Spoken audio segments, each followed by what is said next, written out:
Assalamualaikum warahmatullahi wabarakatuh. Perkenalkan, nama saya Nasruddin Ilyas dari kelas SE2 NIM 202 561 2326. Pertama-tama, kesempatan kali ini saya akan menjawab pertanyaan yang telah diberikan oleh Bapak dosen sebagai dari tugas akhir semester.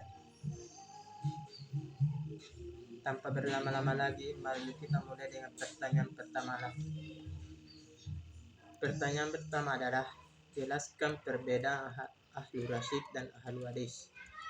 Perbedaan antara ahlu rasyid dan ahlu hadis terletak pada cara menerima dan mengaplikasikan hadis serta pendapat ahli dalam menetapkan hukum Islam.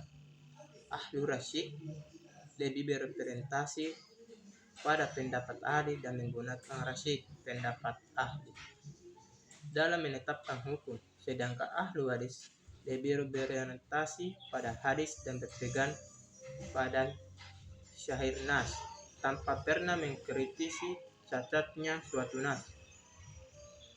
Selanjutnya, poin kedua adalah, jelaskan bagaimana ulama menetapkan hukum dalam Islam jika terdapat hal baru yang tidak ada di masa Nabi dan para sahabat.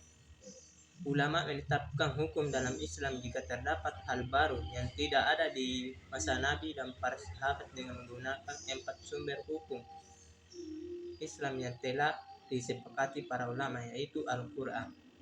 Wahyu dapat dari Allah Subhanahu wa Ta'ala dan disampaikan kepada Nabi Muhammad SAW untuk disebarkan sebagai pedoman hidup manusia. Sunnah, setiap yang keluar dari Rasulullah SAW, baik berupa ucapan, perbuatan, atau pengakuan, yang menjadi penguat, penjelas, dan penafsir terhadap hukum-hukum yang ada dalam Al-Quran. Ijtihad, pemikiran dan penafsiran ulama yang berdasarkan Al-Quran dan Sunnah, serta pengalaman dan konteks masa kini. Ijtihad dilakukan oleh ulama untuk memberikan fatwa hukum tentang sesuatu yang belum ada ketetapan hukumnya. Ijma, kesepakatan ulama yang berdasarkan Al-Quran dan Sunnah. Ijma digunakan untuk menetapkan hukum yang belum ada ketetapan hukumnya dengan mengacu pada pendapat mayoritas ulama.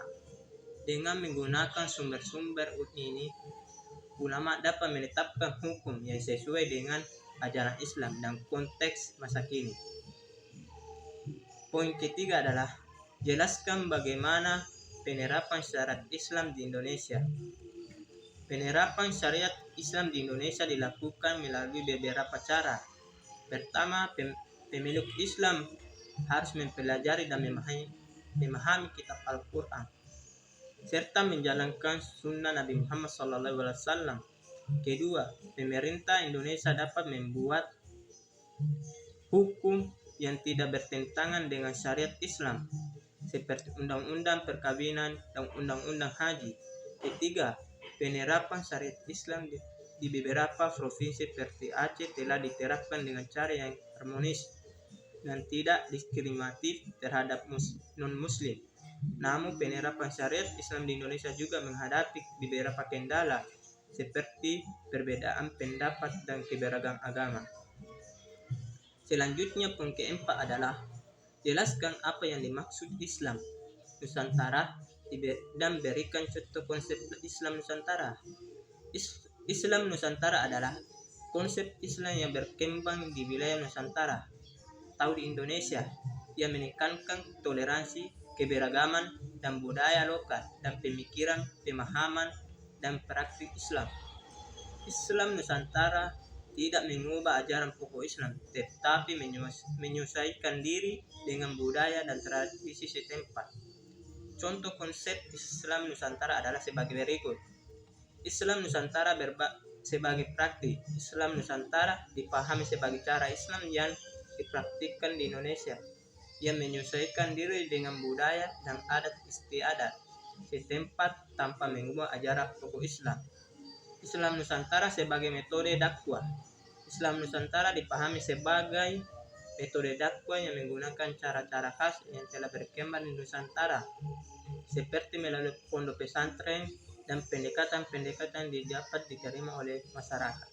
Selanjutnya, poin terakhir adalah jelaskan bagaimana sikap Anda jika orang lain melaksanakan ibadah dengan mazhab yang berbeda dari apa yang Anda anut. Sikap yang pertama yaitu toleransi dan akurasi.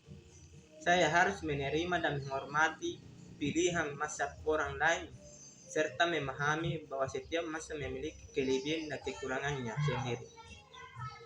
Saya tidak harus menyalahkan atau menghujat mazhab lain, karena hal itu dapat menimbulkan konflik dan memecahkan kesadaran agama. Sikap yang kedua yaitu kejujuran dan keterbukaan. Saya harus jujur dan terbuka dalam berdiskusi dan berbagi informasi tentang mazhab saya.